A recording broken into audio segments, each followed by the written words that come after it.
တချို့ကံတွေကယခုဘဝမှာပဲအကျိုးပေးတယ်လို့ဆိုတာကိုဒိဋ္ဌဓမ္မိကဝေရဏိယကံလို့ခေါ်တယ်မှန်ပါဗျာလူတွေရဲ့စတင်ဖြစ်မှုရဲ့သူကအရှိန်ရလာမှုရဲ့နောက်ဆုံးအရှိန်ကျသွားမှဖြစ်တာရဲ့မှန်ပါဗျာအတက်အကျထားရှိတယ်မှန်ပါဗျာဘုံဥပမာတစ်ခုပြောလိုက်မယ်ဆိုရင်ခဲလေးတစ်ခုကိုမြောက်လိုက်ရင်မြောက်နေတဲ့အချိန်ရှိတယ်မှန်ပါဗျာပြီးတော့အမြင့်ဆုံးအဆင့်ရောက်သွားတဲ့အချိန်ရှိတယ်ပြီးရင်ပြန်ကျလာတဲ့အချိန်သုံးပိုင်းရှိတယ်မှန်ပါဗျာချိန်သုံးပိုင်းရှိတယ်ကိုလုံးတဲ့ကုသိုလ်ကံတွေဟာလည်းပဲစတင်တဲ့ဟာရဲ့အရှိန်ရနေတဲ့ဟာရဲ့ပြန်ကျလာရဲ့သုံးခုရှိနေမှန်ပါဗျာဟုတ်တယ်မဟုတ်လားမှန်ပါဗျာစတင်တဲ့ကံကသူကခုမှစားတာဆိုတော့အင်အားမရှိဘူးတိတ်ပြီးအင်အားမရှိဘူးအင်အားမရှိတော့ तू အကျိုးပေးရင်ဒီဘဝပဲအကျိုးပေး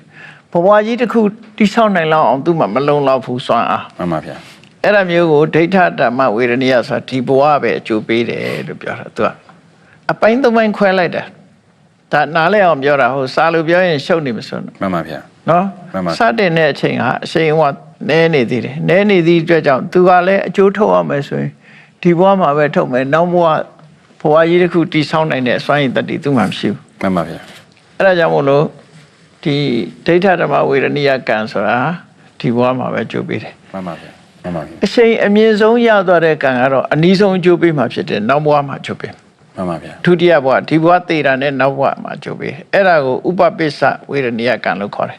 ပါဠိတွေနဲ့ပြောရင်စကားနားရှုပ်မစိုးဘူးမှန်ပါဗျာနောက်ဘဝမှာကျိုးပေးမယ်အဲ့ဒါကအချိန်ရပြီးသားကံနောက်ပြန်အကြမှာဆိုတော့အခါကျတော့ तू ကအချိန်ယူအောင်မဲ့ तू ကြတော့ဟိုအစတုန်းကလို့လည်းမဟုတ်ဘူး तू ကသူ့မှာတော့အချိန်ဝါတွေရှိသွားပြီရှိသွားပြီမဲ့မကျူဝဖြစ်ဖို့ तू အချိန်ယူရမှာဖြစ်သည့်အတွက်ကြောင့် तू ကြတော့တတိယဘဝလောက်ကစားပြီးတော့အကြောင်းအကျိုးညီညွတ်တဲ့အခါမှာ तू အကျိုးပေးမယ်အဲ့ဒါကိုအပရပရိယာယဝေရဏိယကံလို့ခေါ်တယ်မှန်ပါဗျာအဲ့တော့အတိတ်ဘဝကပြုလုပ်တဲ့ကုသိုလ်ကံအကုသိုလ်ကံကြောင့်ဆိုတာအခုဘဝအကျိုးကိုပြောနေတာအဲ့ဒါမှန်ပါဗျာနော်အဲ့တော့ကံကျိုးပေးတာဟာဒီဘဝလုပ်တဲ့ကံသိပဲနဲ့၃မျိုး꿰တယ်မှန်ပါဗျာအဲ့၃မျိုး꿰တဲ့ထဲမှာနောက်ဆုံးမှာဒီဘဝအကျိုးပေးရမှာကိုမပေးဘဲနဲ့မပေးနိုင်တဲ့အချိန်လွန်သွားတဲ့ကံလည်းရှိတယ်အဲ့ဒါကိုမနေ့ကပြောရတဲ့အဟောတိကံမှန်ပါဗျာ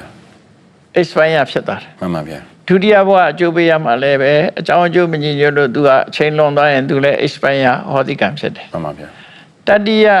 ဘဝကစပြီးအကျိုးပေးမယ်ဆိုတဲ့ကံကနိဗ္ဗာန်ရသွားမှ तू ကဟောတိကံဖြစ်မယ်မှန်ပါဗျာတန်တရားဝကလွတ်သွားရင်တော့ तू လည်းဟောတိကံဖြစ်တယ်မလွတ်သေးသမျှတော့ तू ကရှိနေမယ်မှန်ပါဗျာ remain ဖြစ်နေမယ်နော်မှန်ပါဗျာမှန်ပါအဲ့ဒါကအကျိုးပေးတဲ့အချိန်နဲ့ပတ်သက်ပြီးတော့